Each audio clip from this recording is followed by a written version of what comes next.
Hello, my friend. The world of magic, filled with legends and ancient tales, is opening its gates once again.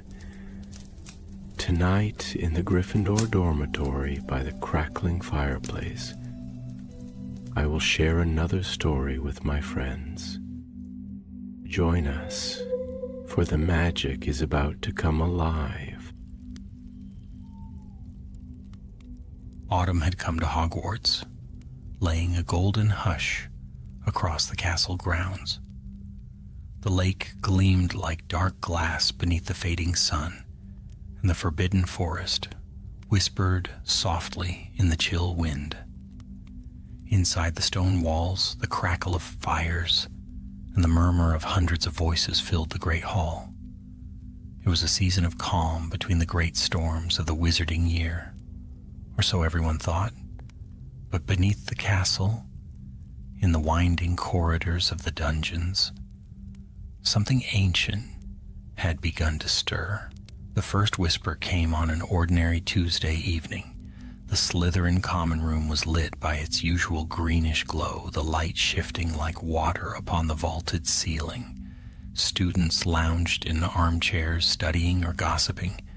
Near the fireplace, a large portrait hung, one that few had ever paid attention to before. It showed a stern-looking wizard in dark robes, his expression proud and cold, his eyes painted in curious shades of green and gray. Alina Greengrass had passed by that portrait 100 times. She was a fourth-year Slytherin, clever, quick-witted, and unafraid of bending a rule or two. Her friends often said she was too curious for her own good, and perhaps they were right.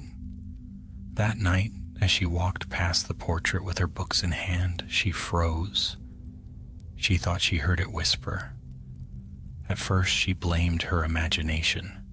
The Slytherin dungeons had odd echoes. The sound of water running through pipes could easily trick the ear. But then it came again, soft, close, almost inside her head. Greengrass, you should not have touched the ink. The girl spun around so quickly her books clattered to the floor. No one else seemed to notice.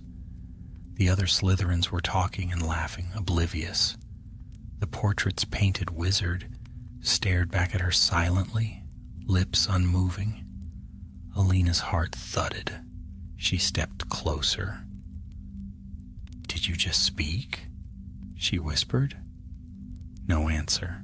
But when she turned to go, the faintest chuckle echoed behind her. A low, knowing sound that chilled her to the bone. That night she dreamed of eyes, countless green eyes watching from the dark water beneath the castle. By morning, the rumors had begun. "Did you hear about the whispering portrait?" a Hufflepuff said over breakfast. "They say it tells your secrets," replied a Ravenclaw. "Knows what you're afraid of." "Rubbish," muttered Thomas Wood, a Gryffindor in Alina's year. He tore into a piece of toast with the stubborn air of someone determined not to be impressed. "It's probably Peeves or some enchanted prank. Slytherins love drama." But even he noticed how quiet the Slytherin table had become. Alina sat among her housemates, pale and thoughtful. The whispers hadn't stopped. They had only grown bolder. She could feel it sometimes, even in class. A faint murmur just beyond hearing, as though someone were standing behind her, breathing words she couldn't quite catch. The voice was smooth, calm, and strangely old-fashioned. On Thursday evening, as she sat in the library trying to finish a charms essay, a familiar voice interrupted her concentration. "Alina, you look like you haven't slept in days." It was May Chang, her closest friend from Ravenclaw. Bright, careful May, with her keen eyes and endless patience. She slid into the chair opposite Alina and lowered her voice. "Is it true, the thing about the portrait?" Alina hesitated. "It spoke to me," she admitted at last. It knew my name and something else. It said something about ink. Ink? May frowned. What kind of ink? I don't know, but Oi, green grass, called a voice from behind them. It was Thomas Wood, still in his Gryffindor robes, carrying a broom over his shoulder. You starting ghost rumors now? The first years are terrified. Alina glared at him, but May waved him over. Sit down, Thomas. You'll want to hear this. He rolled his eyes but obeyed, leaning his broom against the table. All right then, convince me this isn't just another one of your dungeon stories. So Alina told them everything. The whispers, the dreams, the eyes beneath the lake. When she finished, Thomas's grin had faded. That portrait, he said slowly. What did it look like again? Old wizard, silver trim on his robes, greenish eyes, no nameplate. Thomas nodded grimly. My mom told me a story once about a Slytherin wizard who tried to control people's minds. Got expelled. Can't remember his name, but he was obsessed with legilimency, May said softly. The art of reading minds. They exchanged uneasy glances. The word itself felt heavy in the air. Alina shivered. You think the portrait's his? Thomas shrugged, but his jaw tightened. If it is, and it's whispering to students, someone ought to tell McGonagall. Alina's eyes darted around the silent library. No, she said quickly, not yet. If we tell her now, she'll lock the common room and banish the portrait, and we'll never know what it was saying. What if it's trying to warn us about something? Thomas groaned. You sound like a Gryffindor with a death wish. But May, ever curious, tilted her head. Or maybe it's a mystery worth solving? The three sat in silence for a long moment. The candles flickered. Somewhere deep below, a ripple passed through the black lake, as though something ancient had turned in its sleep. At last, Alina whispered, Then it's decided. Tonight after curfew, we go down to the dungeons. I'll show you the portrait. Thomas sighed but didn't refuse. May only nodded, her expression calm, but her eyes bright with excitement. None of them could have known that by dawn, their lives at Hogwarts would never be the same again. The castle after curfew was another world entirely.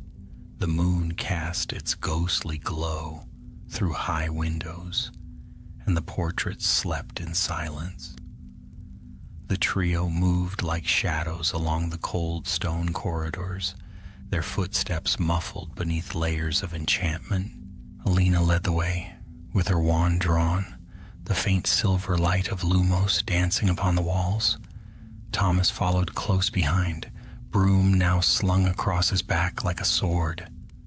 If we get caught, he muttered, I'm blaming both of you. May, walking between them, gave a quiet laugh. Then walk faster, brave Gryffindor. I'd rather not spend the night explaining ourselves to Filch. They reached the narrow stairway that wound down toward the Slytherin dungeons.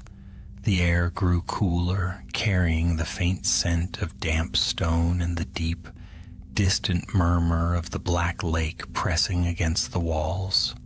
When they stepped through the arched entryway into the common room, the green light from the submerged windows shimmered across their faces. The room was empty, quiet. Too quiet. There it is, Alina whispered. The portrait of the old wizard hung in its usual place near the fireplace, half-shadowed by the flicker of dying embers. His painted eyes were fixed forward, unblinking, and his expression was unreadable, almost alive. Thomas crossed his arms. All right, portrait. Say something. Nothing. May stepped forward, tilting her head. Perhaps it only speaks to Alina. Maybe it's shy, Thomas muttered. Alina ignored him. She set her wand down and took a cautious step toward the frame. Her heartbeat echoed in her ears. "You spoke to me before," she said softly. "You said I shouldn't have touched the ink." "What did you mean?" At first, there was no response. Then a faint sound rose. A sigh, like wind through an ancient corridor. The wizard's painted eyes flickered, and his lips curved into the faintest hint of a smile. "You've brought company," the voice murmured. It was low and rich, carrying the weight of centuries.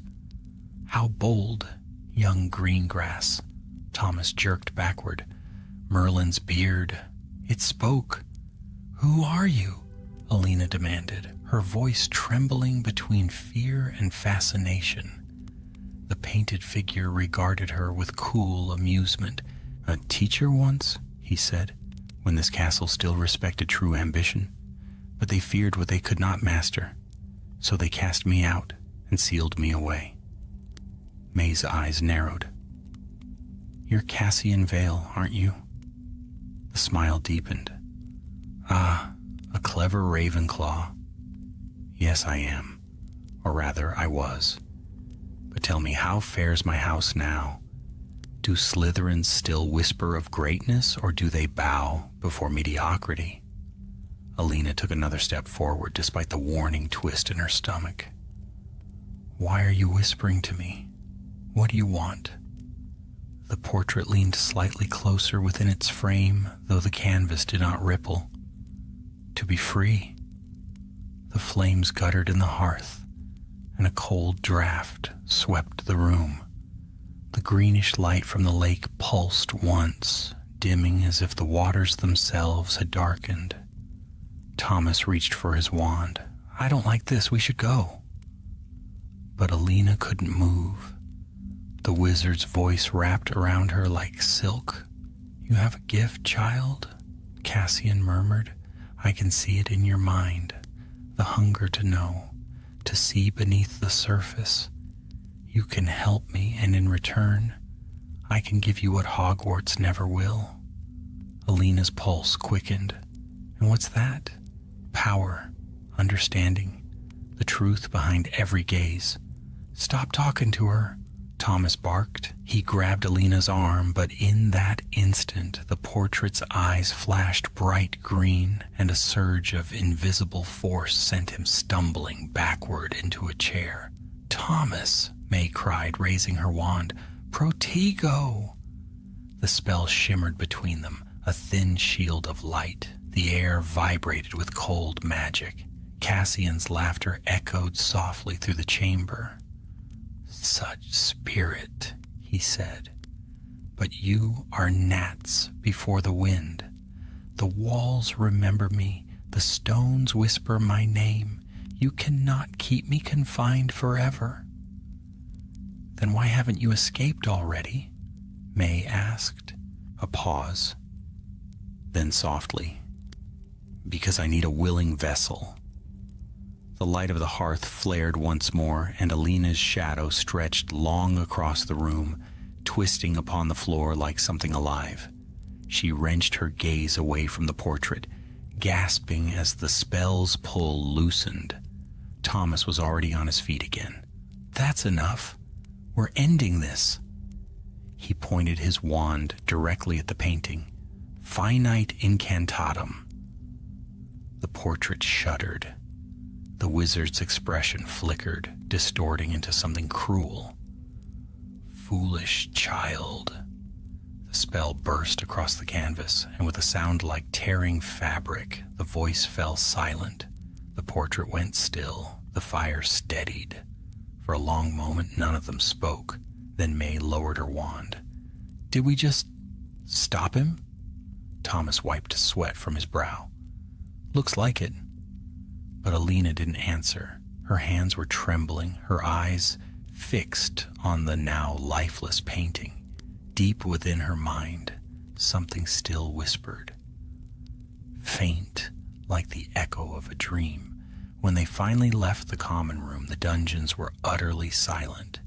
Even the usual drip of water seemed to have ceased. The next day, Hogwarts hummed with restless energy. Word of the portrait had spread faster than they could have imagined.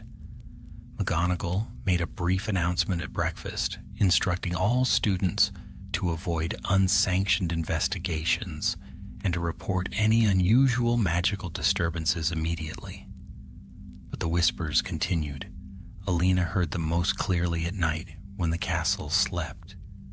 They came from corners, from cracks in the walls, from her own reflection in the glass. Sometimes she thought she saw movement in the dark, a flicker of robes just beyond sight.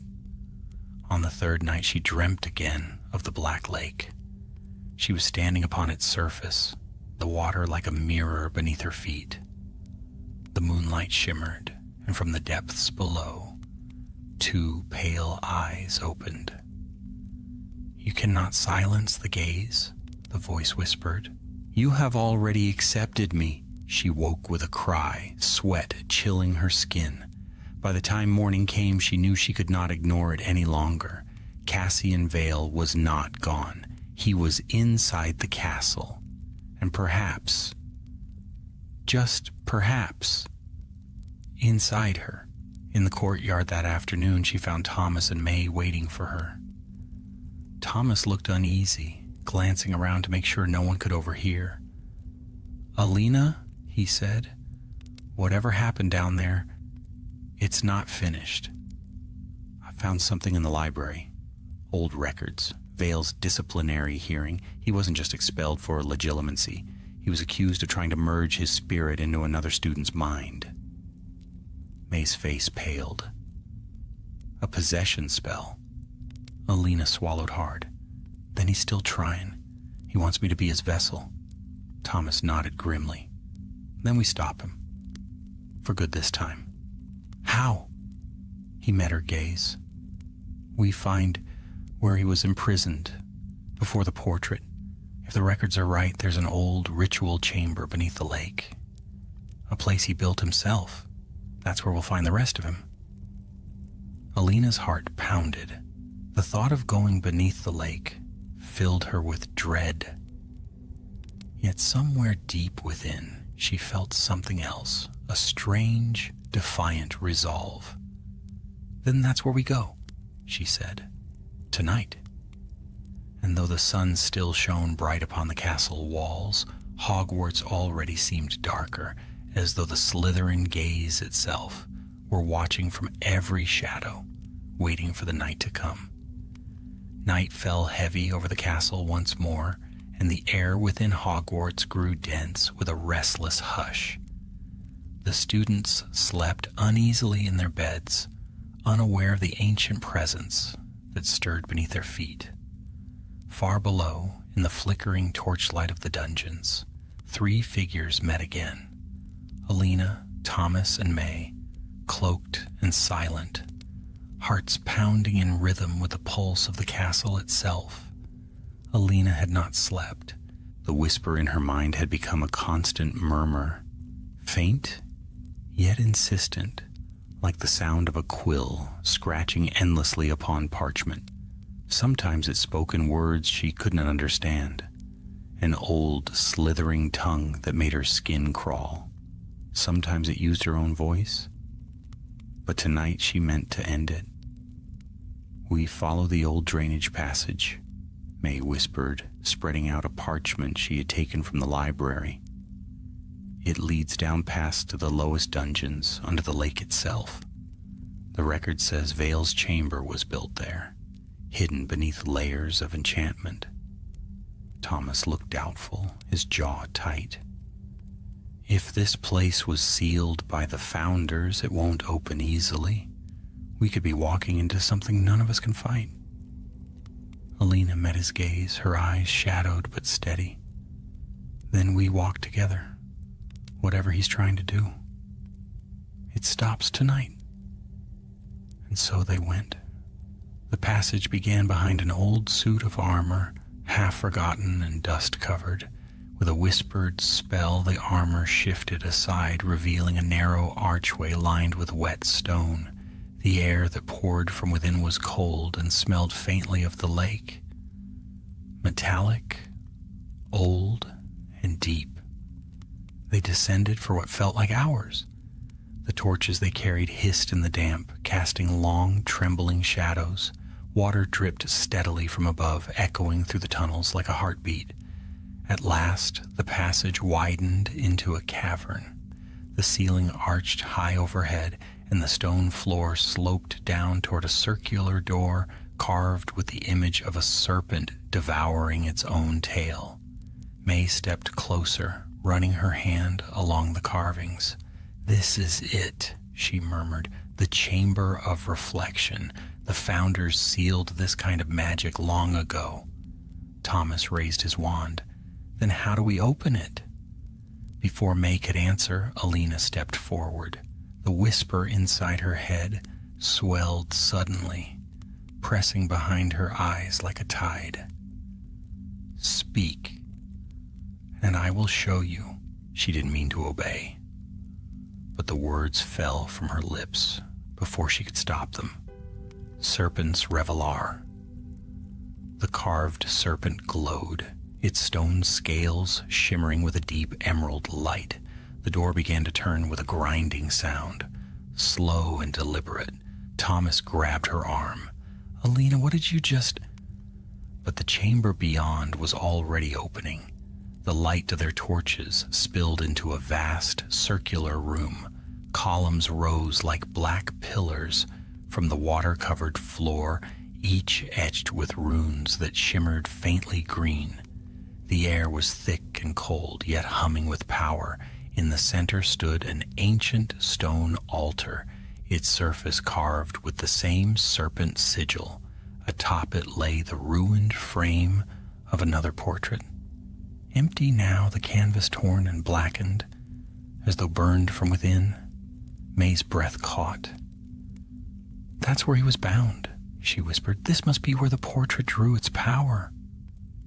Thomas frowned. "Then where's Vale now?" Alina stepped toward the altar. The whisper in her mind had become a voice, clear, commanding, and close. "Here." The waters at her feet rippled. For a heartbeat, she saw her reflection. But the face staring back was not her own. The eyes were Cassian's, cold and gleaming with terrible purpose.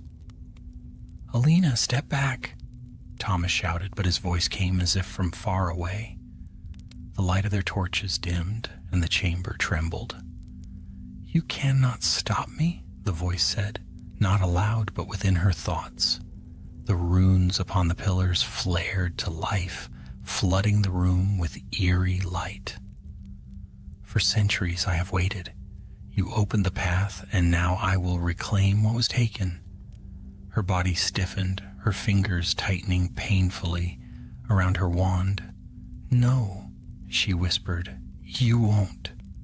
Vale's laughter echoed through the chamber. "You think courage can stop a mind already mine?" But then came another voice. Sharp, determined, May's. "Exsolvo animum." A bolt of blue light shot from May's wand, striking one of the glowing pillars. The rune cracked, sending sparks into the air. The floor shook violently, and the water began to churn. Thomas joined her. "Confringo." Another pillar shattered. The runes dimmed, and the chamber groaned, as though the castle itself protested. Alina fell to her knees, gasping. The whispers shrieked in her mind, hundreds of voices overlapping in pain. She pressed her hands to her head. "It hurts." May rushed to her side. "Fight him, Alina. He's using your fear. Don't let him in." Through the haze of agony, Alina saw the truth of it. Vale's reflection twisting within her own, clawing for control. She drew a shuddering breath. "Legilimens, expulso." The words burst from her in a surge of willpower. The air around her cracked like thunder. For a moment she felt herself pulled apart. Two minds wrestling within one body. She saw glimpses of Cassian's memories, students bowing before him, spells of forbidden strength, his final defiance before expulsion. And then, The ceiling, the centuries trapped within the portrait, his hatred festering in silence. But Alina was not alone. She felt Thomas's hand gripping her shoulder, steady and firm. She heard May's voice calling her name, breaking through the storm, and somewhere deep within she found her own strength, her own will. With a cry, she thrust her wand toward the altar. Finite vincula.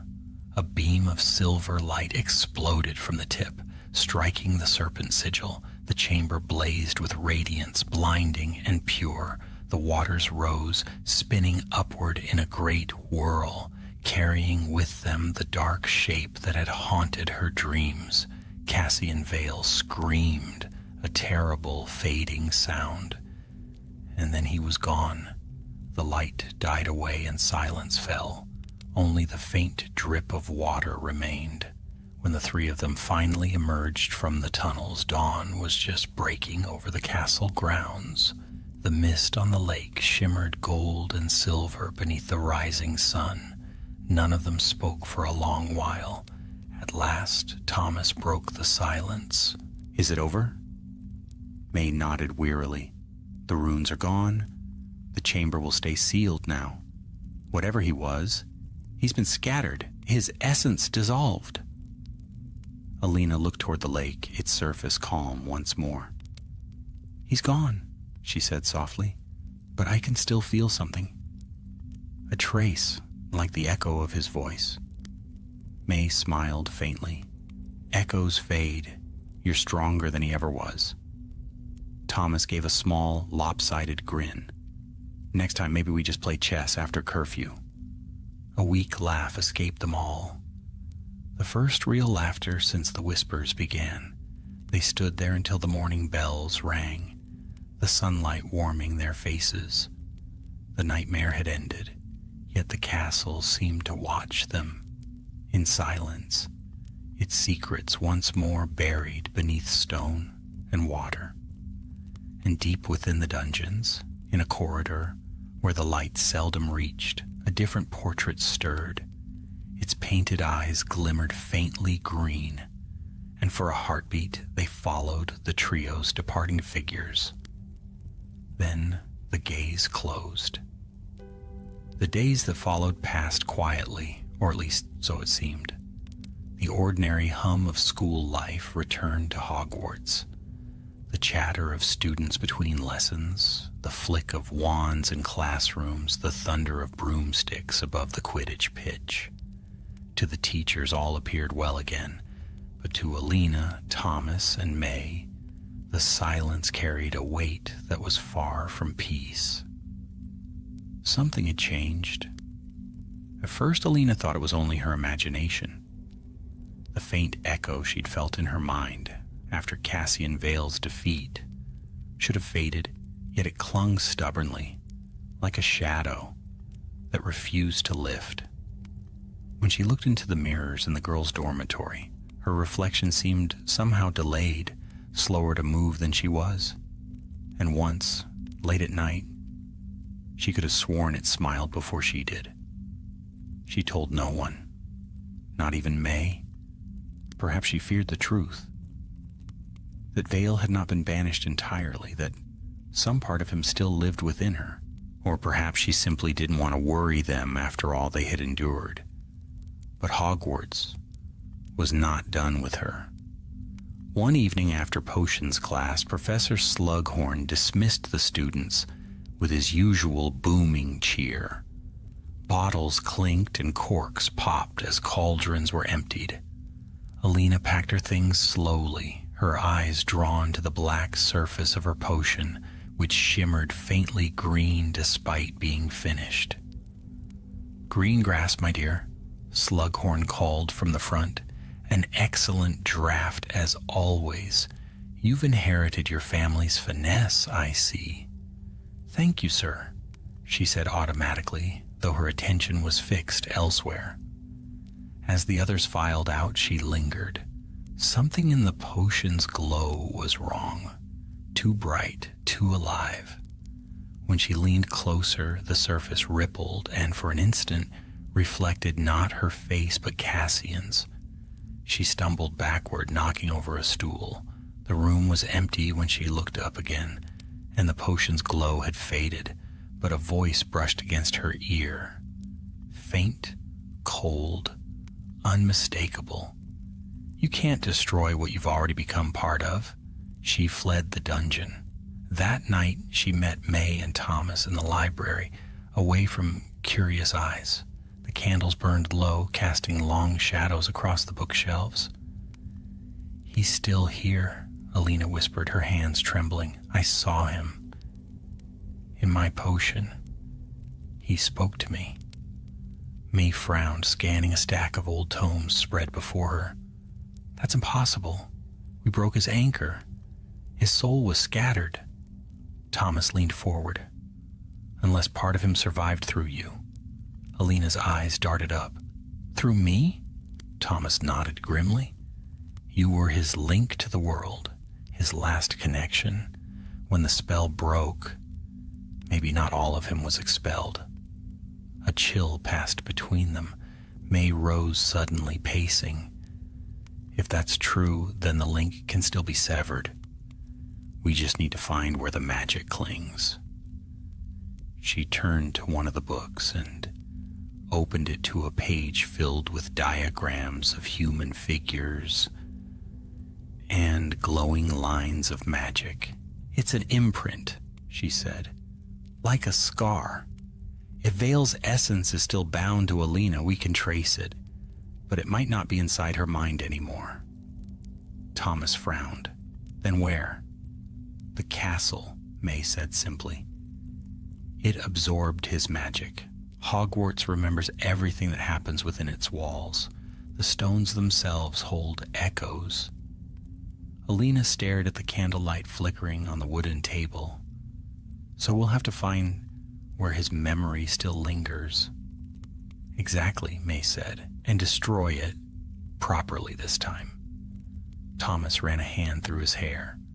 "And how do we do that without blowing up the castle?" May smiled faintly. "Carefully."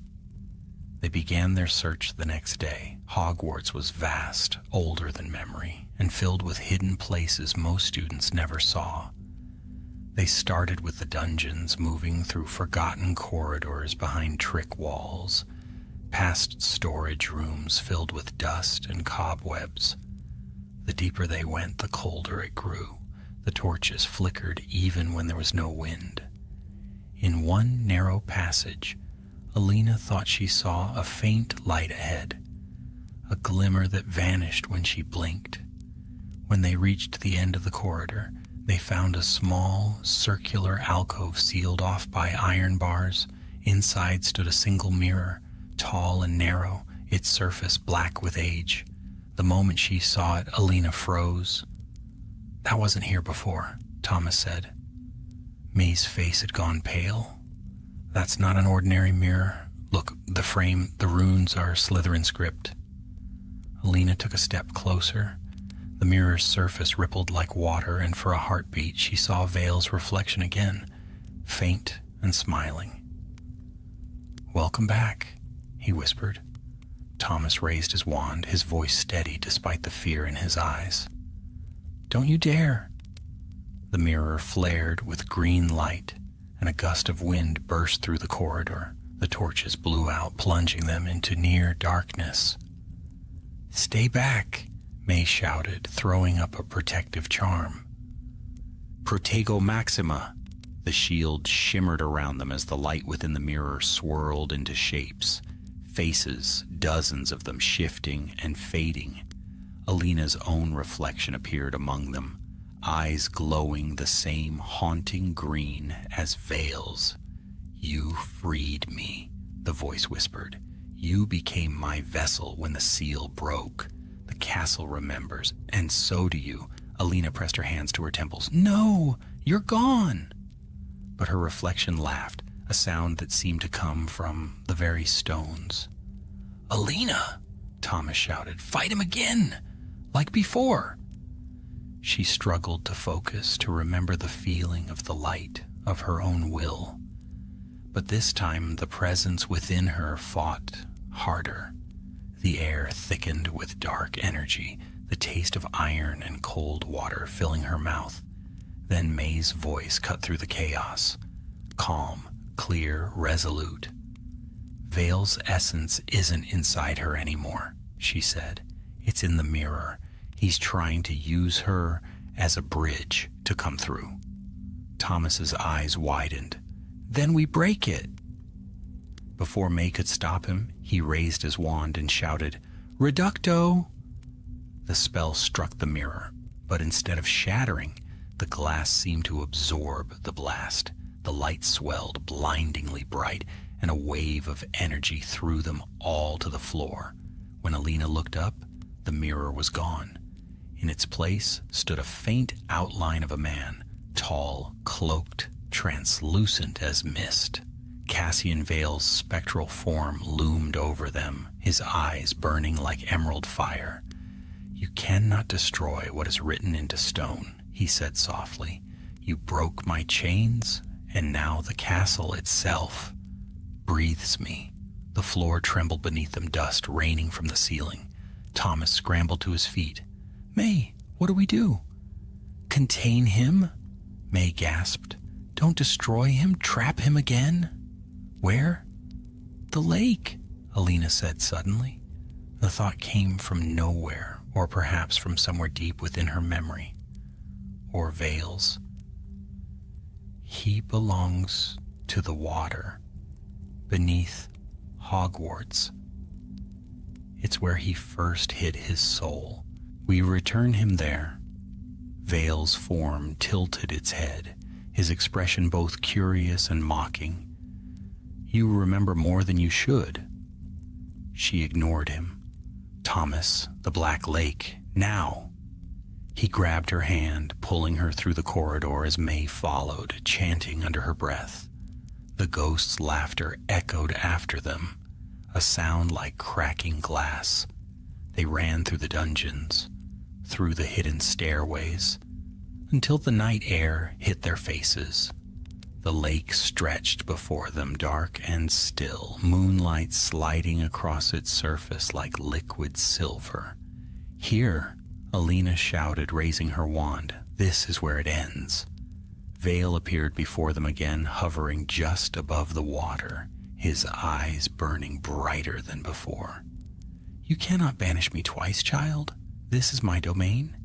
"Then drown in it," she whispered. She raised her wand high, and May's voice joined hers, weaving an incantation old as the castle itself, words of sealing, binding, remembrance.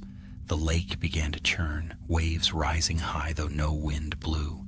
The ghost's form flickered, distorted by the water's pull. "Claudo spiritum aquae," Alina cried, "sileat memoria." The water rose in a column of light, engulfing the phantom. His scream echoed across the lake, long, fierce, and then suddenly gone. The surface smoothed, gleaming once more with the cold light of the moon. They stood in silence, breathing hard. Then Thomas gave a shaky laugh. "Please tell me that was the last time." Alina managed a small smile, though her eyes lingered on the lake. "I hope so," she said softly. But far beneath the surface, where the moonlight could not reach, a single ripple moved, faint and slow, and faded into the deep. The winter wind had begun to sweep across the castle grounds, threading cold fingers through every crevice of Hogwarts.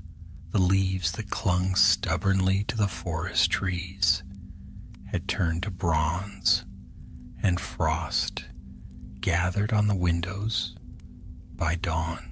Lessons grew shorter as darkness fell earlier, and soon the school's great halls were dressed for the coming Yule. But for Alina, Thomas, and May, the shadows never truly lifted. They had stood at the edge of the Black Lake that night until the last ripple vanished into stillness. Cassian Vale was gone. Dissolved, they thought, into the depths from which he had once drawn his dark strength. And yet none of them could shake the feeling that the victory had not come without cost. Sometimes Alina dreamed of water dripping in endless rhythm. Sometimes she woke with her bedsheets damp, though no leak could be found. And sometimes she saw him, not in mirrors this time, but in the corner of her sight, in the reflections of the lake, in the shifting of torches, always watching, always waiting. Professor McGonagall called her to her office one morning. The room, lined with shelves of gleaming instruments and portraits of former headmasters, felt heavy with the hush of ancient authority. "Miss Greengrass," McGonagall began, her sharp eyes studying the girl over her spectacles, "you have been distracted of late." Alina's fingers twisted together in her lap. "I've had trouble sleeping, Professor. Nightmares." McGonagall's tone softened, though her gaze did not. "After what you endured, that is no surprise. I've read the report Miss Chang submitted, and Mr. Wood's as well. What you three faced was dangerous magic indeed." Alina's throat tightened. "You believe us, then?" The headmistress nodded slowly. "Hogwarts has long been home to spirits and enchantments older than memory.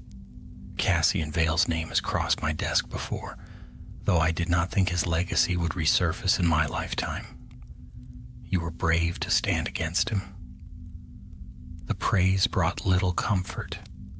Alina stared down at the rug, tracing its pattern with her eyes. "But what if it's not over? What if he's still here?" McGonagall's lips pressed into a firm line. "If any trace of his presence remains, the castle's wards will alert the staff. You need not bear this alone, Miss Greengrass. Rest, focus on your studies, and let us handle what lingers." But as Alina left the office, the portraits on the walls seemed to watch her more closely than before. The snow came that week, blanketing the grounds in white. Classes paused for the Yule season, and the castle filled with the warmth of firelight and the smell of cinnamon. Laughter echoed through the halls again. It should have been peace, yet even in the great hall, amid garlands and golden candles, Alina could not escape the sense of unease. The enchanted ceiling showed a gentle snowfall, but to her it looked like ash drifting through an unseen wind. "Alina," May said softly from across the table, "you're not eating again." She forced a smile. "Just tired, that's all." Thomas frowned. "You've been tired for a month. You're pale as nearly headless Nick." "That's comforting," she muttered. May exchanged a look with him, then reached across the table. "Whatever's happening, we'll face it together. We always do." Before Alina could answer, the candles flickered. For an instant, all the light in the great hall dimmed to green. Gasps rose from the students. The staff stood at once, wands drawn, scanning for a source. But as quickly as it had come, the strange glow vanished. The torches returned to gold, the warmth to the air. "Merlin's beard," Thomas whispered. "Was that—" "Vale," Alina said, her voice low. "It's him." McGonagall rose from the staff table, her expression grave. "Students, remain calm. Prefects, escort your houses back to the dormitories." The great hall erupted into uneasy murmurs. That night, Hogwarts was restless. The whispers that once haunted the dungeons now seemed to seep through the walls themselves. Soft, unintelligible, yet unmistakably there. Alina could no longer pretend it was over. When she met May and Thomas again in the library, even the air seemed colder. "He's not gone," Alina said. "He's spread himself through the castle somehow. Into the wards, the walls, the magic itself. That's why the light turned green. May's brows furrowed as she turned a heavy book over in her hands. If that's true, we can't destroy him the way we did before. We'd have to purify the wards themselves. Meaning what exactly? Thomas asked. Meaning we'd need to rekindle the castle's protective magic from the source. Alina blinked. The Heartstone, May nodded. The crystal deep beneath the Great Hall.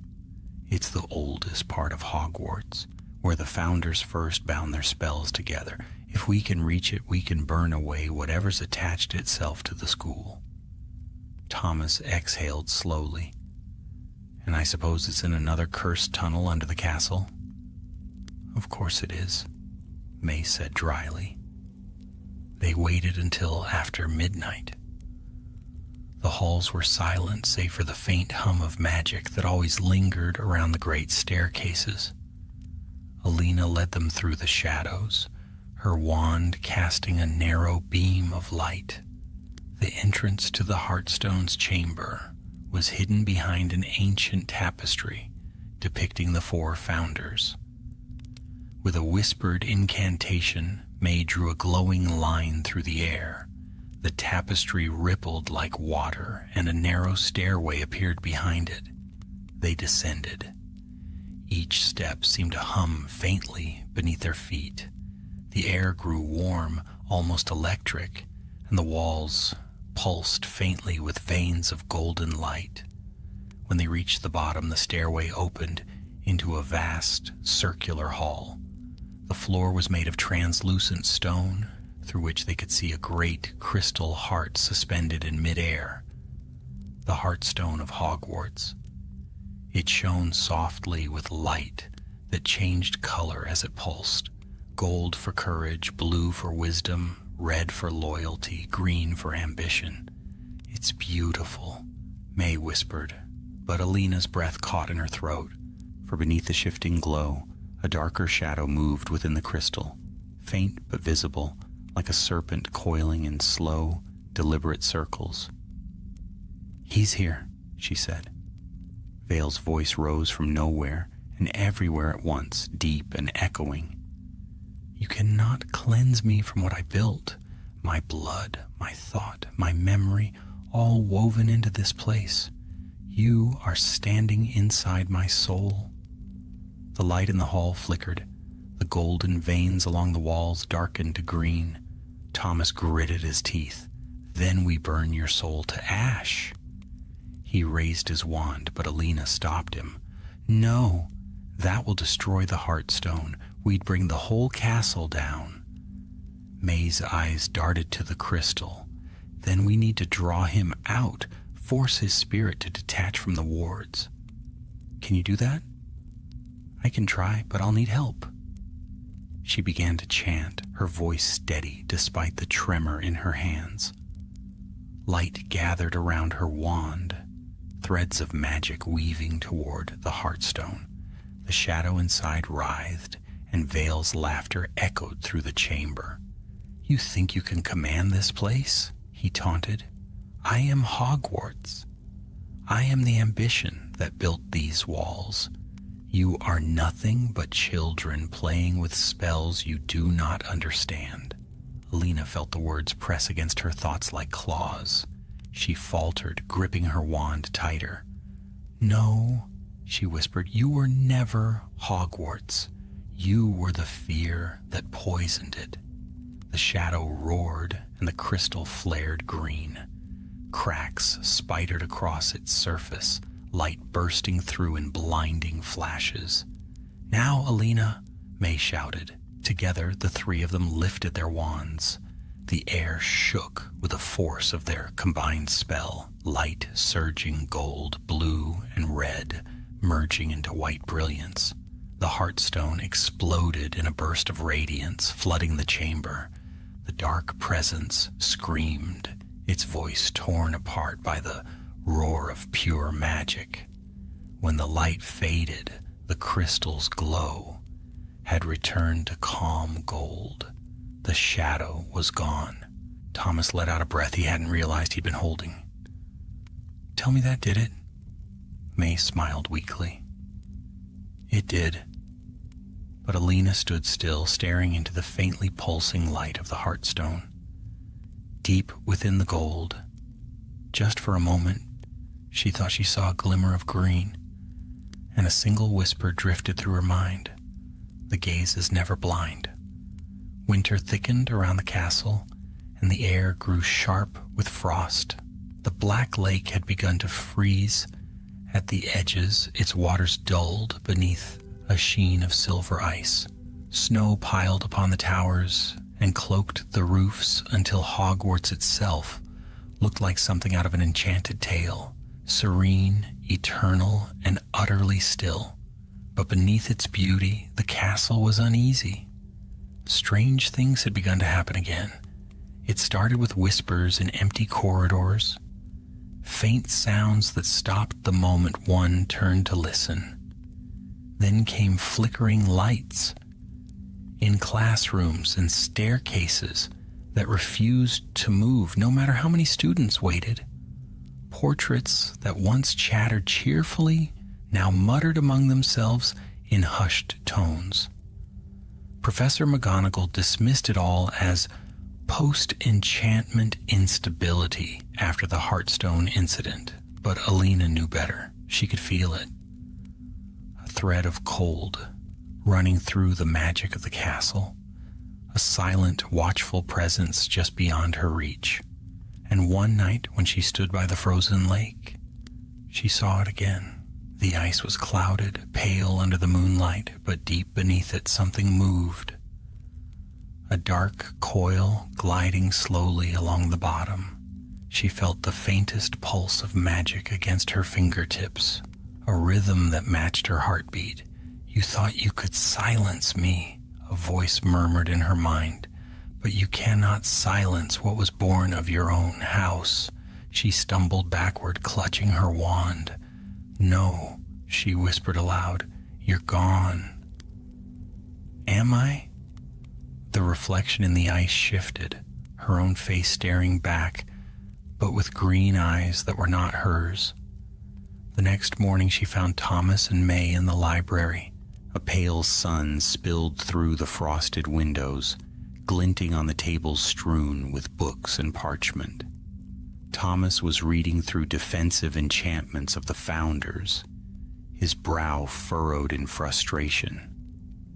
"Every time we think it's done," he muttered, "he finds another way to crawl back." May looked up from her notes. "That's because he isn't a ghost in the usual sense. Cassian Vale didn't bind himself to one object. He tied his spirit into the foundation of the school. Every Slytherin ward, every serpent carving, even the lake, they're all fragments of him." Thomas groaned. "So what you're saying is, we can't destroy him without destroying Hogwarts?" "Exactly." Alina leaned over the table. "Then we don't destroy him. We trap him." May blinked. "Trap him where?" Alina's eyes went to the window, where the snow still fell in slow, steady flakes. "Back where he began, the lake." Thomas frowned. "We already tried that. He broke free." "Because we forced him," she said. "We fought him with violence, with spells meant to expel. But this time we give him what he wants. A vessel. Then we lead him to the water ourselves." Thomas slammed his book shut. "You can't mean—" "I do." "Alina, no," May said firmly. "He wants you. He'll devour your mind." Alina met her gaze, steady and calm, despite the chill that ran through her. "He already has a piece of it. I feel him when I sleep. If I'm the door he's using, then I'm the one who has to close it." Thomas shook his head. "You're mad." "Maybe," she said quietly, "but I know him now. I know how he thinks. And if I can lure him back to the water, maybe I can lock him there for good." Silence fell. The only sound was the soft rustle of the falling snow outside. At last May sighed, closing her book. "Then we'll go with you." Thomas gave a short laugh. Of course we will. We've gone this far. Alina smiled faintly. Thank you. That night they returned to the lake shore. The moon hung full and bright above the frozen expanse, turning the snow to silver. The air burned with cold. Each breath came out as mist. Alina stood at the water's edge, her cloak drawn tight, wand in hand. Behind her, May and Thomas watched in silence. Once he appears, May said softly, we'll form a containment ring. You'll have only a few seconds before he notices the trap. I'll manage, Alina murmured. The lake was utterly still. Even the forest beyond seemed to hold its breath. Then Alina raised her wand and whispered, Cassian Vale, come to me. For a moment, nothing happened. Then the ice cracked. A long fracture ran across the surface, and from the darkness below rose a mist, pale, swirling, and alive. It coalesced into a shape, tall and cloaked, eyes burning like twin shards of emerald fire. You called me, the voice said, its echo rippling through the night. After all your efforts to banish me, you opened the door yourself. Why? Alina met his gaze. Because I understand you now. You wanted to be remembered, to leave your mark on Hogwarts. You couldn't bear to fade. The specter tilted its head, almost curious. You speak as though you pity me? I don't, she said. I just know what you are. A shadow that's forgotten the light it came from. The ghost's laugh was soft and cold. Then let me show you the truth of that light.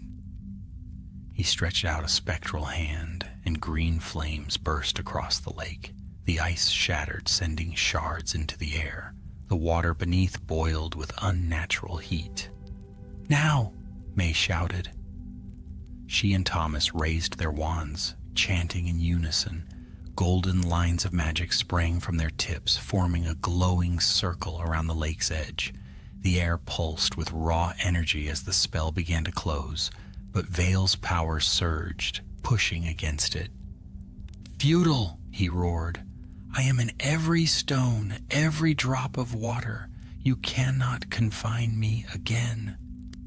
Alina stepped forward, the wind tearing at her cloak. You're right. I can't. But I can follow you there? Before either of her friends could stop her, she raised her wand to her heart and whispered the incantation May had once used to sever a magical bond. Ex solvo animam. A burst of white light engulfed her.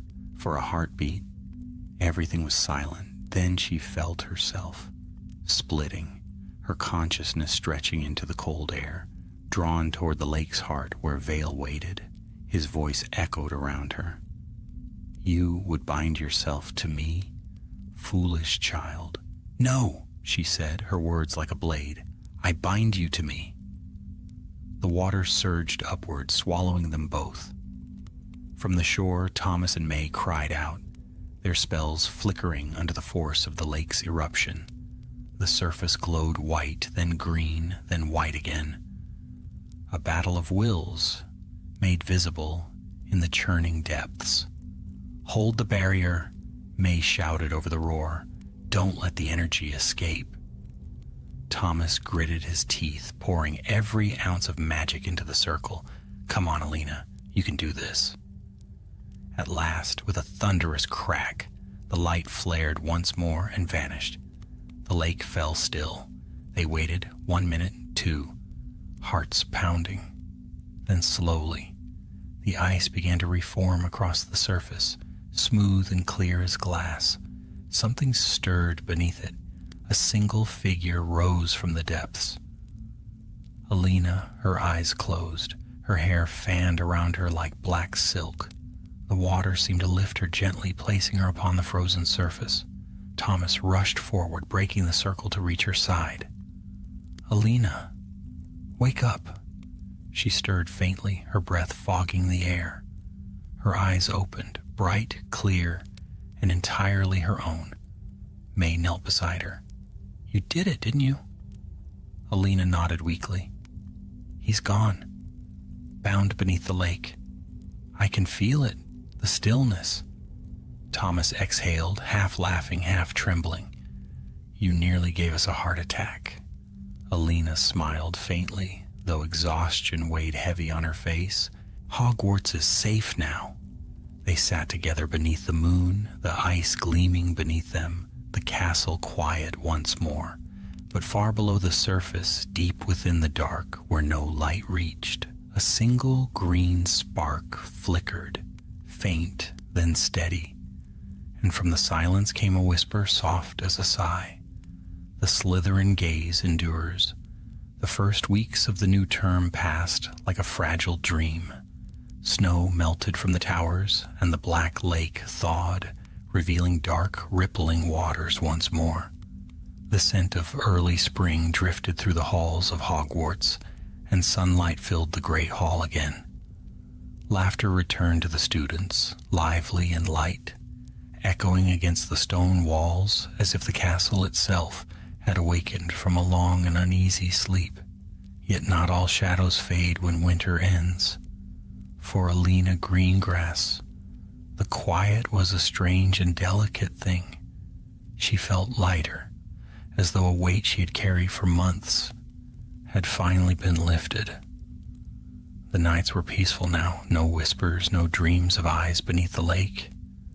Still, there were moments when she felt something stir just beyond hearing, a soft hum at the edge of her thoughts, like an echo of her own heartbeat. She told herself it was nothing. Professor McGonagall, true to her word, had placed protective wards around the lake and doubled the enchantments guarding the dungeons. Rumors of Cassie and Vale faded into ghost stories told by first years who had not lived through the truth. To most of Hogwarts, the Slytherin gaze had become legend again, but legends, as Alina had learned, rarely stay buried. It began one evening in March. The sunset bled red and gold through the high windows of the astronomy tower, where Alina, Thomas, and May sat finishing a last-minute chart. Thomas leaned back on his stool, yawning. If I see one more constellation, I'm hexing the sky itself. May smirked. You'd miss and hit the moon? I'd still say I meant to. Alina laughed.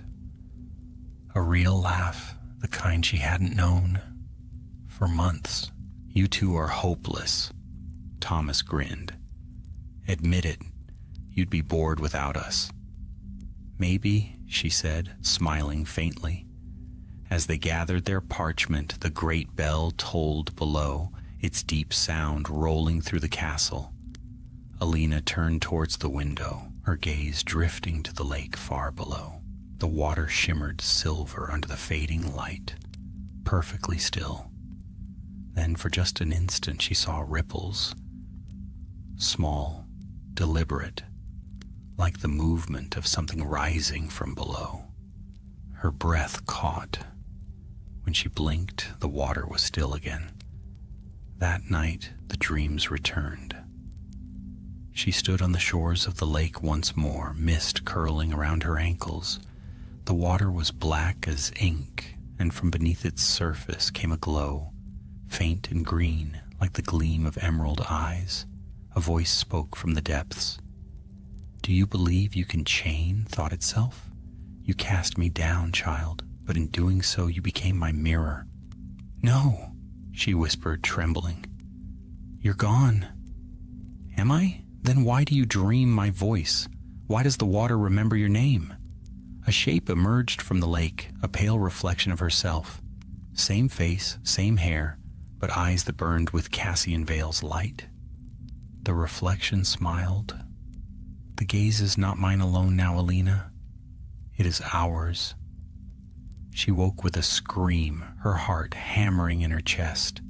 The dormitory was silent, her roommates asleep. Moonlight glowed through the curtains, but when she turned toward the window, she saw frost on the glass, a thin film that hadn't been there before. drawn upon it clear as breath, were words. I see you. By morning the frost had melted, leaving no trace of the message. Still the unease lingered. At breakfast, Thomas noticed the dark circles beneath her eyes. Another nightmare? He asked quietly. Alina nodded, stirring her porridge without appetite. He's back, Thomas. I saw him in the lake. He frowned. That's impossible. We watched you trap him. I thought so too, but maybe trapping him wasn't enough. Maybe when I bound him, She hesitated, lowering her voice. Tied us together. May leaned across the table. If that's true, then he's feeding through the link. We can't let it strengthen. Thomas scowled. Then we break it. Easier said than done, May replied. That spell bound 2 souls, one living, one spectral. Breaking it carelessly could harm Alina as much as him.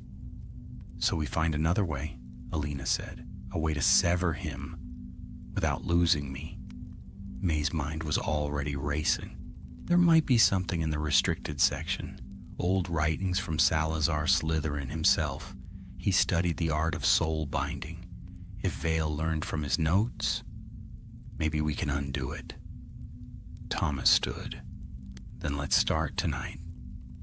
The library at night was a cathedral of shadows. Rows of books loomed like silent sentinels, their spines glimmering faintly in the wand light.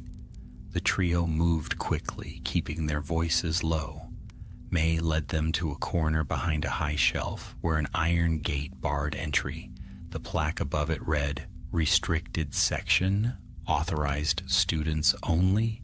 A quick charm from May's wand loosened the lock, and the gate creaked open. They slipped inside. Dust swirled in the lamplight as May pulled an ancient volume from the shelf. Its spine was bound in cracked black leather, its title half faded, On the Echo of the Soul. This is it, she murmured. They opened the book upon a reading stand. The pages were lined with old runes and cramped handwriting in ink the color of dried blood. Thomas wrinkled his nose. Charming. May scanned the text. It says here that when a soul binding occurs, both spirits share a reflection, a tether. Destroying the tether destroys the bond. Where's the tether? Alina asked. May pointed to the page, where the binding was sealed. The lake, Thomas muttered. Alina nodded slowly. Then that's where it ends. Once and for all. The following evening they returned to the lake shore.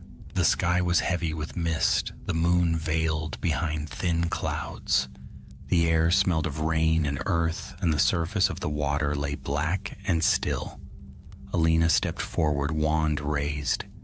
He'll come, she said quietly. He always does. Thomas and May formed a circle around her, their wands glowing faintly. Ready? May whispered. Alina nodded, but before the first word of the spell could leave her lips, the water stirred. From its depths rose her reflection again.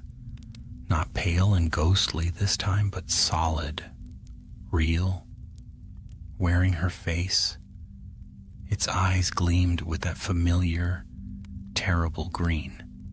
You don't understand, it said in her voice. We are bound. You drew me from the dark, gave me form, gave me thought. Without you, I would have no shape. Without me, you would have no power. I don't want your power, Alina hissed. The reflection smiled. Then why do you feel me in your heart when you cast your spells? Why do your dreams still sing with my name? Thomas raised his wand. Back into the depths with you, Vale. The reflection's eyes flickered to him. Ah, the loyal friend. Brave, foolish Thomas. With a single gesture, it sent him flying backward into the snow. May shouted, cast in a shield charm just in time to deflect the next wave of dark energy. Alina's wand trembled in her hand. Stop this. I won't fight you anymore. Then join me, her mirror self whispered. Become what you were meant to be, the heir of the Slytherin gaze. No! She raised her wand high, summoning all the strength that remained. The light burst from it, silver and white, bright as dawn. The reflection shrieked, its form twisting like smoke. Now, May! May's voice rose behind her, chanting the words from the book. The lake glowed green, then blue, then white as the magic flared. Alina felt the pull in her chest, a thread snapping, tearing through her heart and mind. Pain seared through her, blinding. But she held her ground. The reflection's voice broke into a cry that echoed through the night.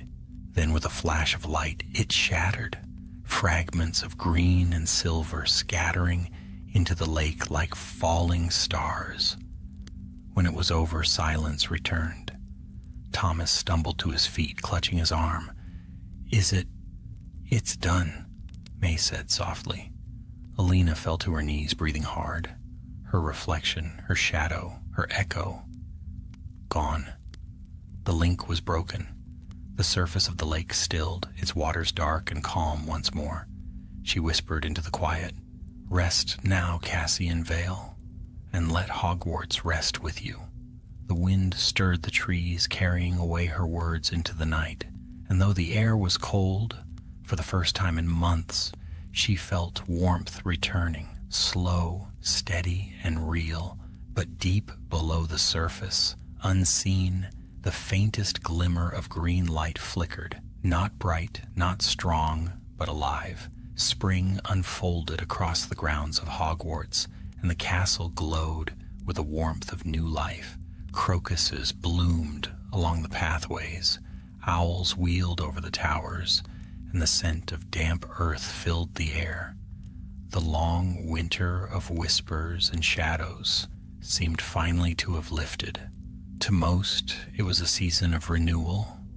Laughter returned to the courtyards, and the lake shimmered under the soft sunlight, calm and innocent once more. Yet peace at Hogwarts was often a fragile thing. Alina Greengrass walked alone by the lake shore one morning, her cloak fluttering in the cool wind. The water was still, mirroring the sky's pale blue. She traced her fingers over the surface, and for a moment it felt perfectly normal. No voices, no whispers. But as she turned to leave, a faint ring rippled outward from where she touched it. She froze. A memory flashed behind her eyes.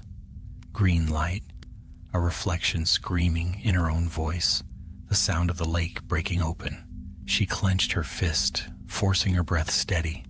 "It's over," she whispered to herself. "It has to be." But the lake didn't answer, and somehow that silence was worse. Inside the castle, life pressed forward as if nothing had changed.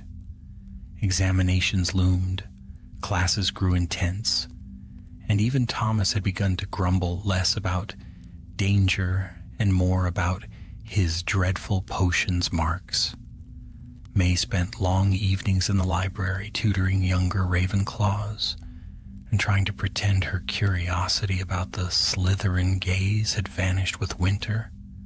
Still, sometimes the three of them would meet by the fire after curfew, not to plan or plot, but simply to sit together in quiet companionship.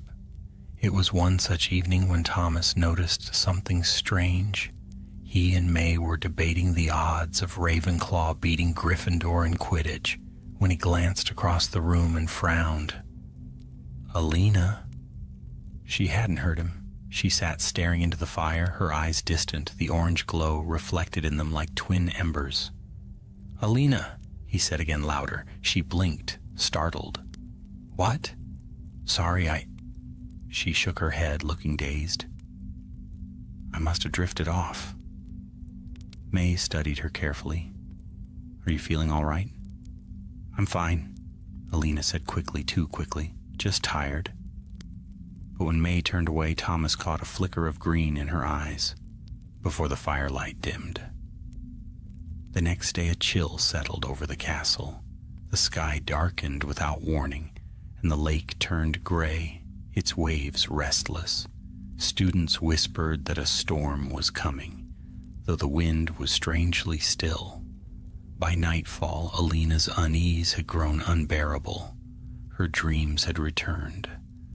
Not the haunting ones of Cassian Vale's laughter, but something subtler, quieter. She saw the lake, calm and clear, and beneath its surface her reflection smiled back at her. Not wickedly, not cruelly, but knowingly. "You think you've broken the chain," it said softly, "but you've only forged another." When she woke, she found a faint pattern on her wrist, a circle made of delicate green lines, as though drawn in light. It faded as she watched, leaving no trace. She didn't tell Thomas or May. Some part of her feared what they might say. Or worse, what they might do. Instead, she went to the one place in Hogwarts that had always felt steady, unchanging: the library. The library at dawn was a realm of whispers and candlelight. Alina moved among the tall shelves, trailing her hand along the spines of ancient books, until she reached the corner where the restricted section began. It was here she found the book again. On the Echo of the Soul. The same dark volume they had used to break the bond. It shouldn't have been there. She remembered returning it weeks ago under Madame Pince's watchful eye. Yet there it lay, waiting for her. The cover felt warm under her fingertips. She opened it. The first pages were the same, but further in, new words had appeared. Faint, glowing letters that shimmered in the dim light.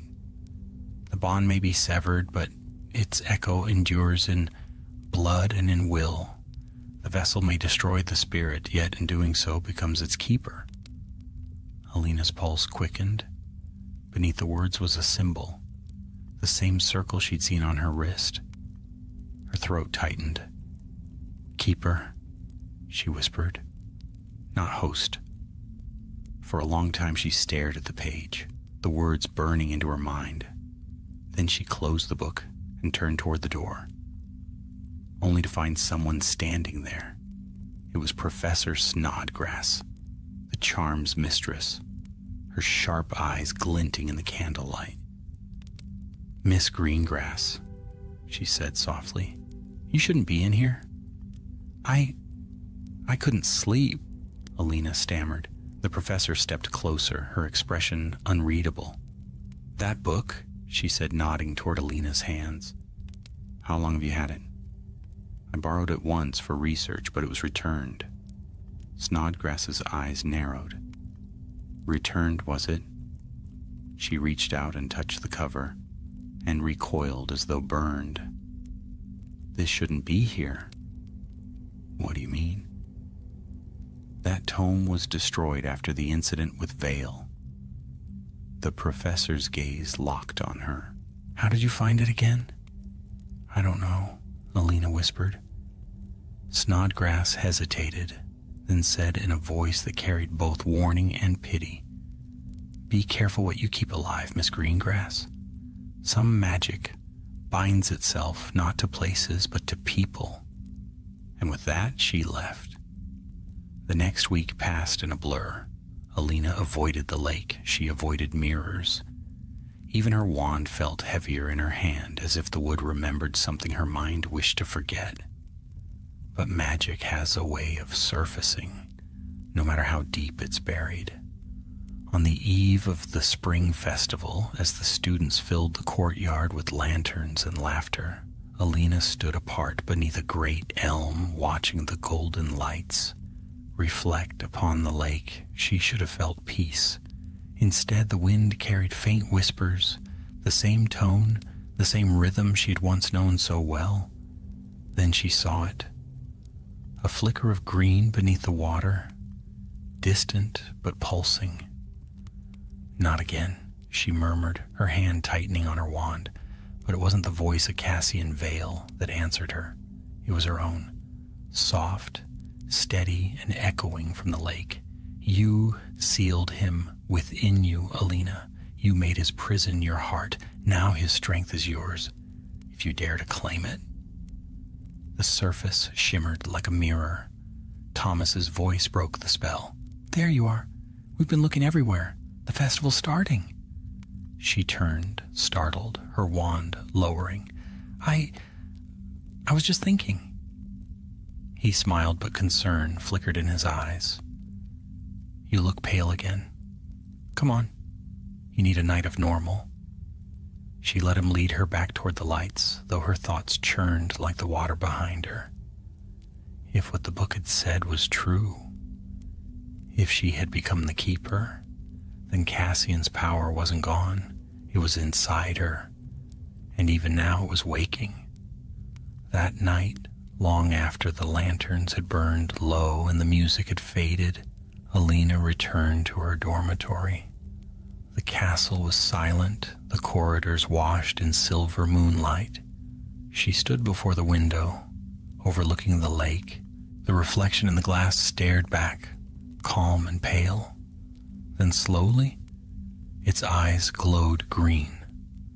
Her breath caught, but this time the reflection didn't speak. It smiled, and Alina found, to her own horror and wonder, that she smiled back. Far below the lake's surface, deep in the stillness where light could not reach, something stirred. Not a spirit this time, but an echo, born of the living. The water rippled once and grew calm, and in its depths glimmered faint emerald light, steady as a heartbeat. The Slytherin gaze had not returned. It had changed its master. Spring deepened into summer, and Hogwarts glowed beneath skies of pale blue. The lake reflected the sunlight like a mirror of molten silver, and the forest stirred with soft bird song. Students filled the lawns, laughing and studying in the open air. The castle had not been this peaceful in months. Yet in its quiet heart, something unseen was changing. Alina Greengrass had grown quieter since the festival. Her friends noticed it first in her eyes. A focus, sharp and unblinking, as though she were always listening to something distant. She no longer flinched from the lake or avoided her reflection.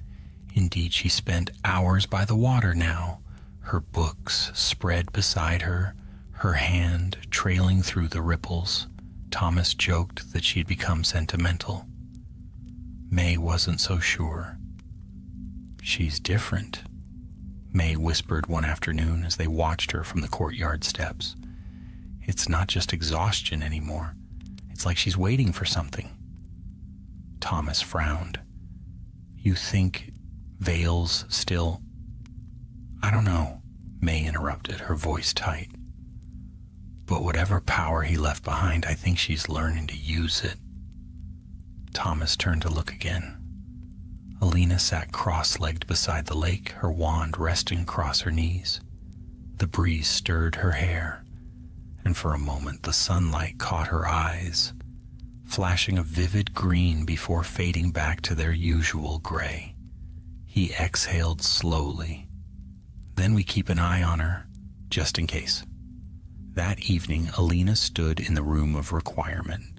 The space had shaped itself into a chamber of stone and glass, filled with mirrors of varying size. She moved between them slowly, studying her reflections, not out of vanity but necessity. Every mirror showed a slightly different version of her, one pale, one older, one smiling faintly, another with eyes the color of emerald fire. She stopped before that one. You're not him, she said softly. The reflection tilted its head. No, but he left me behind. And what are you now? What you made me, the echo of the gaze, the power to see beyond surface and shadow alike. Alina's pulse quickened. You're not supposed to exist, nor are you not as you were. The moment you cast that spell, our souls intertwined. You became the keeper of the gaze, the living memory of his ambition. She closed her eyes, forcing her breath steady. I won't become him, then become something greater. The voice was calm, persuasive, not cruel, but tempting. And deep inside, a part of her listened. For the first time, she didn't feel fear.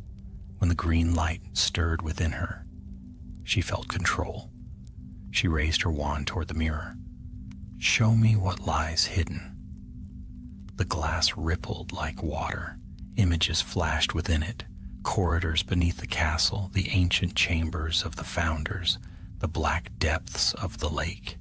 And then, faintly, a door she had never seen before, marked with the serpent sigil. Alina's heart thudded. The last chamber, she whispered. The voice in the mirror murmured, You know where to go. The following night she returned to the dungeons. The corridors were empty, the torches flickering low.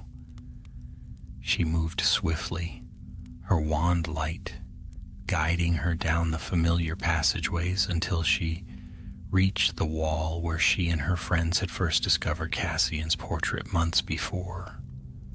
The stone was smooth now, unmarked, but when she touched it, she felt warmth beneath her fingers. Apparir serpens, she whispered. The wall trembled, then slid aside to reveal a stairway spiraling downward. The air that rose from it was cool and old, smelling faintly of ink and water. Alina descended. At the bottom waited a door of black stone, engraved with words in Latin, What is bound in will shall never fade in thought. She hesitated, her wand trembling slightly. Then she placed her palm upon the door. It opened soundlessly. The chamber beyond was vast, larger than any she had seen before. Its walls were lined with serpentine carvings that glowed faintly green, and at the center stood a raised platform on which rested a single mirror, tall, ornate, and framed in silver. Its surface was not smooth but rippled, as though filled with water. This, she knew, was the true source of Cassian Vale's power, the origin of the Slytherin gaze. She approached slowly, her reflection glimmering upon the glass. For a moment she saw herself as she was, tired, human, uncertain. Then the image changed. In the mirror she stood taller, her eyes bright with cold fire, her wand glowing like a living flame. Behind her rose the shadows of serpents, vast and coiled, their eyes gleaming in obedience. This is what you desire, the reflection said. No, she murmured. This is what he desired. Are you sure? The voice was hers, not Vale's, but her own, confident and commanding. You've seen what power can do. You fought darkness and lived.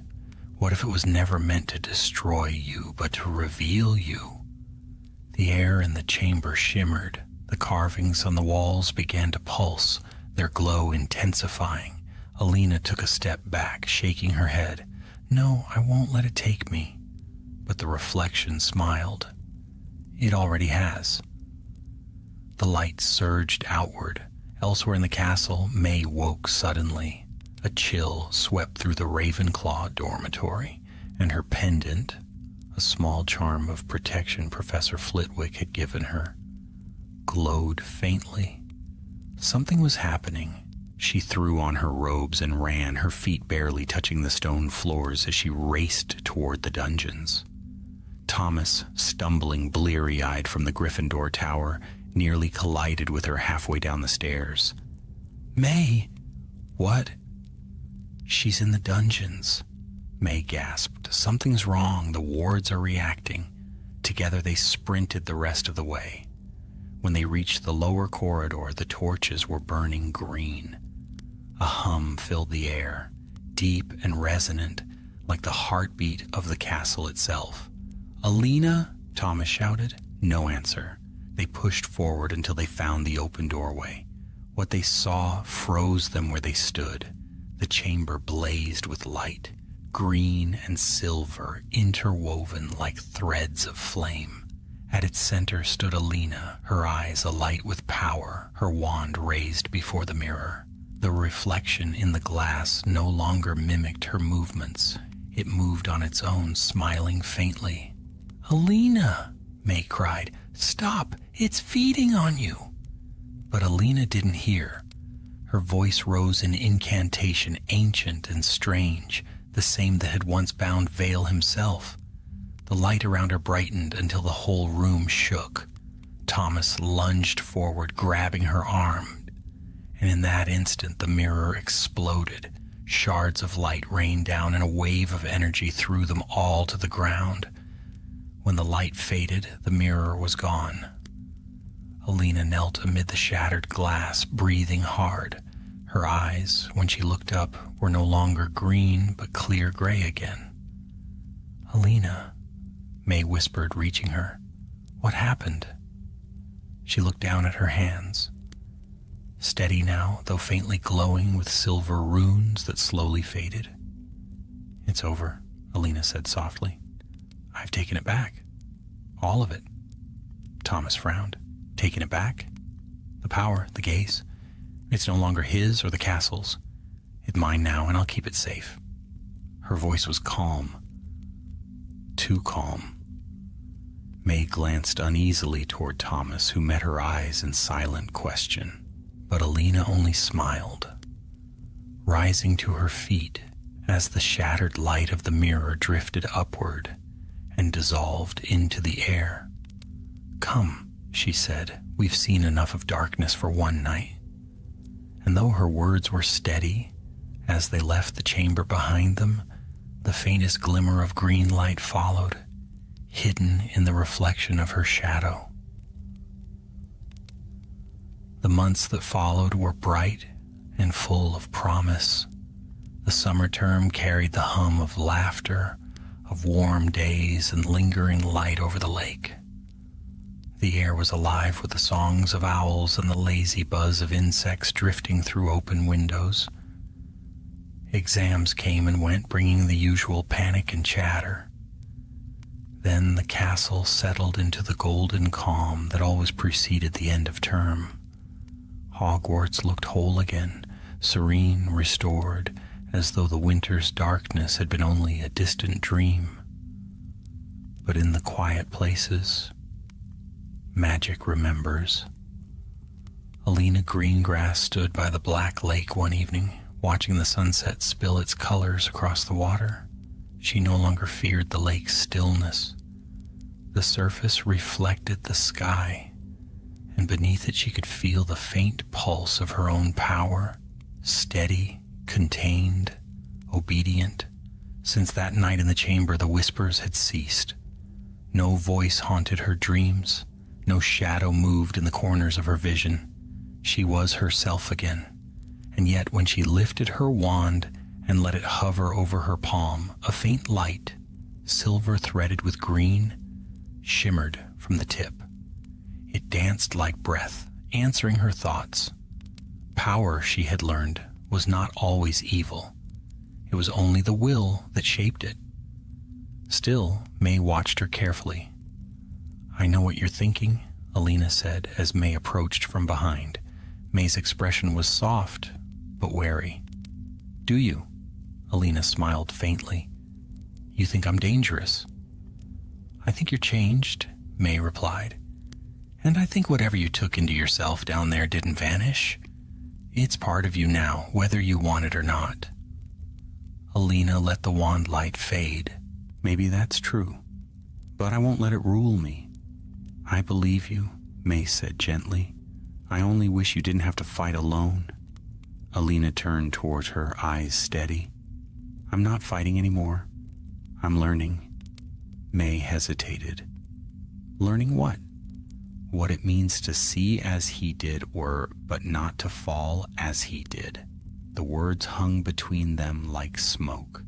Then Thomas's voice called from across the grounds. "Oi, if you two are done being mysterious, McGonagall's about to start the feast." May smiled. "Come on, Keeper of Secrets. Let's not be late." The Great Hall was magnificent that night. The ceiling glowed with soft twilight, and floating candles shimmered above the tables.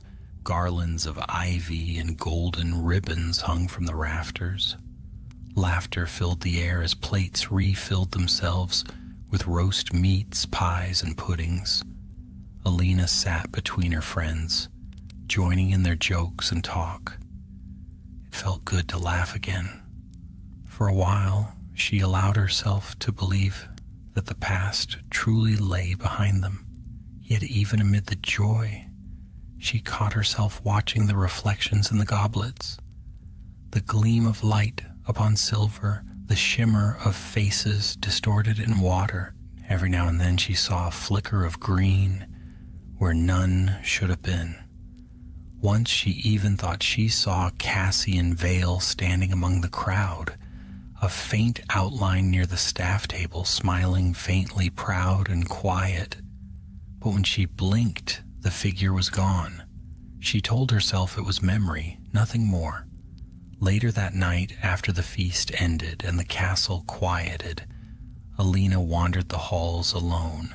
Her footsteps echoed softly against the ancient stones. The portraits whispered as she passed, recognizing her not as a student, but as something older, a keeper of memory. In one corridor, she stopped before an unfamiliar portrait, a tall, hooded figure with a serpent clasp at his cloak.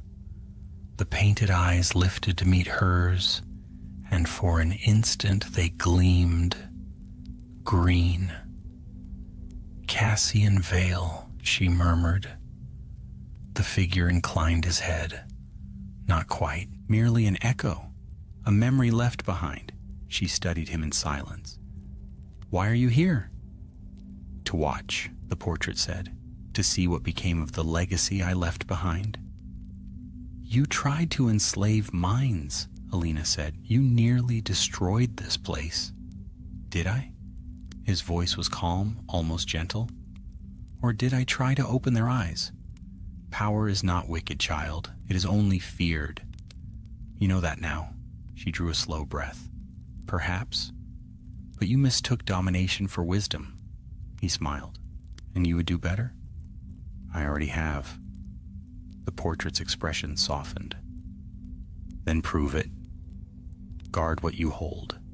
Do not let it consume you, or you will become the next name whispered in these halls. His image flickered once, then stilled. For a long moment, Alina stood there in the quiet. Then she whispered, I will. And for the first time, the painted lips curved into something almost like approval. Weeks passed, and the term drew to an end. Students packed their trunks, traded letters, and said tearful goodbyes. The Hogwarts Express would soon take them back to the Muggle world, where magic slept behind everyday faces. On the last evening, Alina stood with May and Thomas at the gates, their robes fluttering in the summer breeze. Feel strange? Thomas said softly, as if this year was longer than all the others put together. It was, May replied, and yet somehow it went too fast. They laughed. Then May turned to Alina. You'll write? Of course, Alina said. You two won't get rid of me that easily. Thomas grinned, but his gaze lingered on her for a moment. You sure you're all right? She nodded. I'm fine, Thomas, truly. He seemed unconvinced, but he said nothing more. The train whistle echoed across the valley, calling them forward. The journey home was quiet. Alina sat by the window, watching the hills roll past. May slept beside her, and Thomas dozed with his head against the seat. Outside, the world glowed in shades of gold and green. But as the train curved around a bend, the reflection in the glass shifted. She saw herself, calm, serene, and behind her, a faint glimmer of light, green and silver, hovering just at her shoulder. She did not flinch this time. Instead, she whispered to the reflection, "You are mine to guide, not the other way around." The light pulsed softly as if in answer, and for the first time Alina felt no fear, only understanding. The delicate balance between light and dark, between power and will. The world outside blurred into a wash of color, and the hum of the train lulled her into calm. By the time they reached King's Cross, the light had faded, leaving only her own reflection staring back, thoughtful, resolute, and very much alive. Far away beneath the waters of the Black Lake, the ruins of Cassian Vale's chamber lay buried under centuries of stone.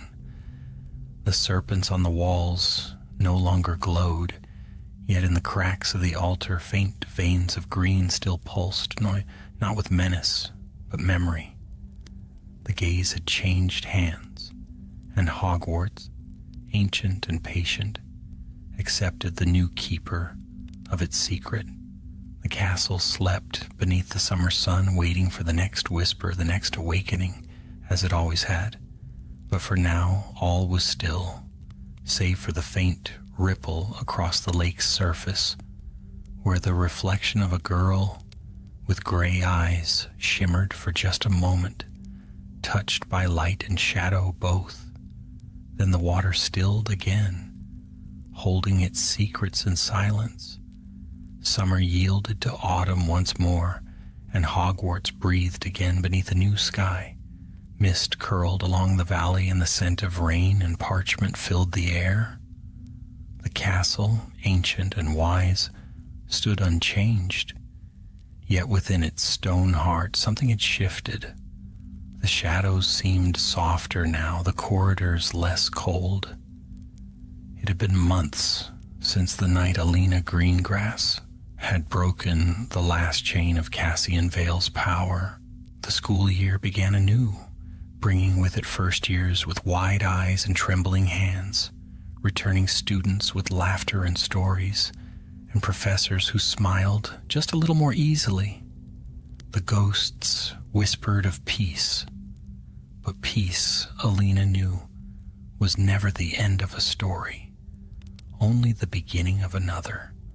Her days fell into a rhythm again: classes, study, meals in the great hall, late-night conversations with Thomas and May in the firelit common rooms.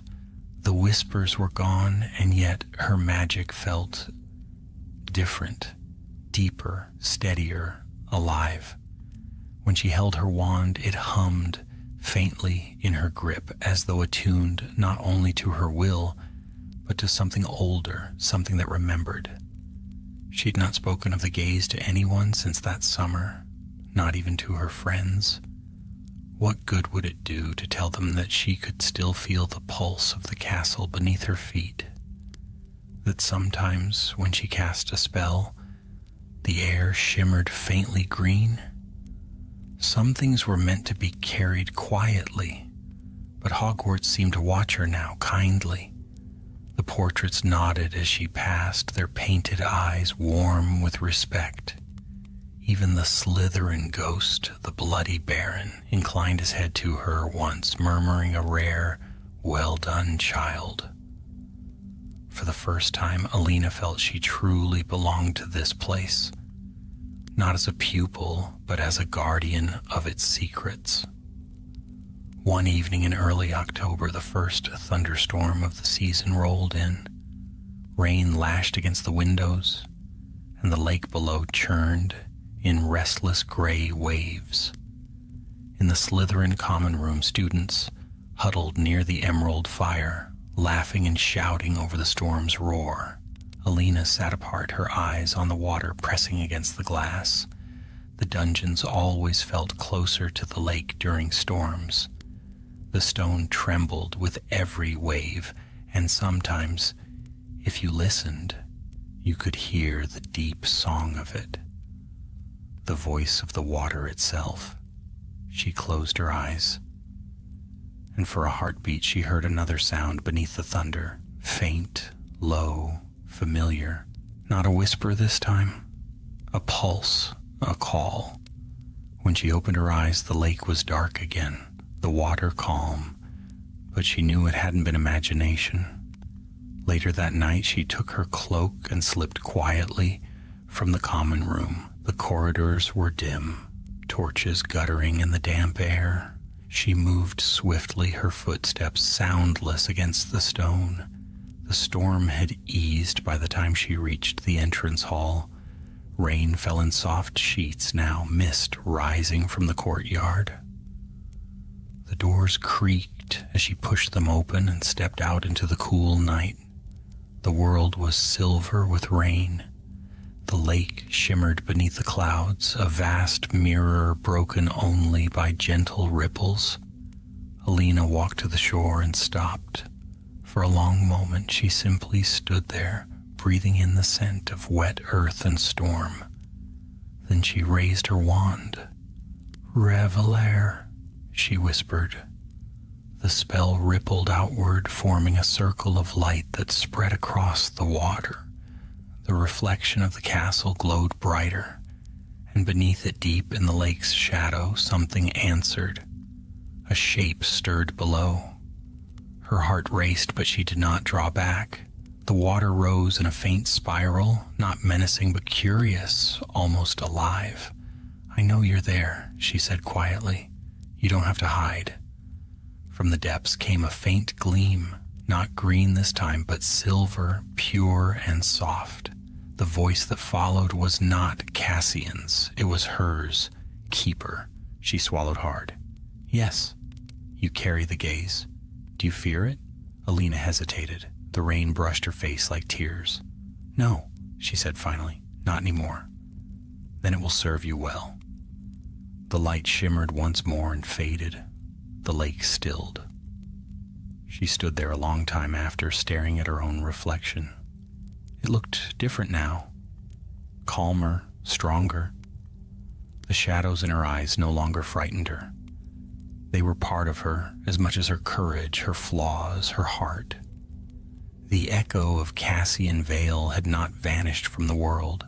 It had changed, transformed by her will into something gentler, wiser, a remnant of ambition tempered by compassion.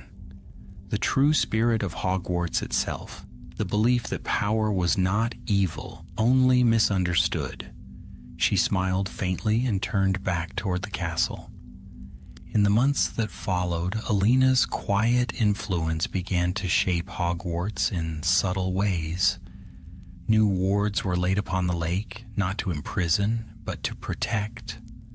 The Slytherin students found themselves held to higher ideals, guided not by fear or arrogance, but by purpose. Even Professor McGonagall seemed to sense the change. "There's a steadiness to you these days, Miss Greengrass," she said one afternoon. "I can't quite put my finger on it, but it suits you." Alina smiled. "Thank you, Professor." When she left the office, she caught her reflection in the polished brass of the staircase railing. The faintest trace of green glimmered in her eyes, like the reflection of deep water, and for the first time she did not look away. By the year's end, Hogwarts bloomed again with spring. Cherry blossoms fell over the lawns, drifting like pale snow. Alina, Thomas, and May sat beneath the branches by the lake, books forgotten in their laps, talking about what lay ahead. The future, the ministry, the world beyond these walls. "Do you think we'll ever come back?" Thomas asked. May smiled. "You don't really leave Hogwarts? It stays with you." Alina gazed out over the lake, the water shimmering gold beneath the sun. "She's right," she said softly. "Some part of us will always belong here." They sat in silence for a while, the soft wind carrying the scent of blossoms and the hum of magic. When night fell, the castle glowed with 1,000 lights. The portraits whispered their approval as the students celebrated another year's end. Above them, the enchanted ceiling mirrored the stars, clear and endless. In her dormitory, Alina stood by the window, gazing out at the darkened lake. Its surface reflected the moon like a perfect coin, bright and pure. A faint ripple disturbed it, spreading outward until it vanished into the night. Alina smiled, her hand resting over her heart. "Good night, Hogwarts," she whispered. "Keep your secrets well." The moonlight touched her face, silvering her hair. For an instant, her eyes glimmered green, not with possession, not with shadow, but with knowing. The Slytherin gaze was hers now, balanced and whole, a gift, a burden, and a promise. And far below the lake, the magic that had once been Cassian Vale stirred only faintly, content at last. The echoes of ambition and fear had settled into quiet memory, leaving behind nothing but the pulse of life that bound all things together. When the dawn came, it painted the castle in gold. The waters of the lake were calm, the towers gleamed. And in that stillness, Hogwarts exhaled, not as stone, not as spell, but as something living, timeless, eternal. The castle remembered its keeper, and the keeper, walking its halls for the last time as a student, whispered her farewell. Light and shadow in one heart, the balance restored. The legend of the Slytherin gaze was over, and Alina Greengrass, its final bearer, walked into the rising sun.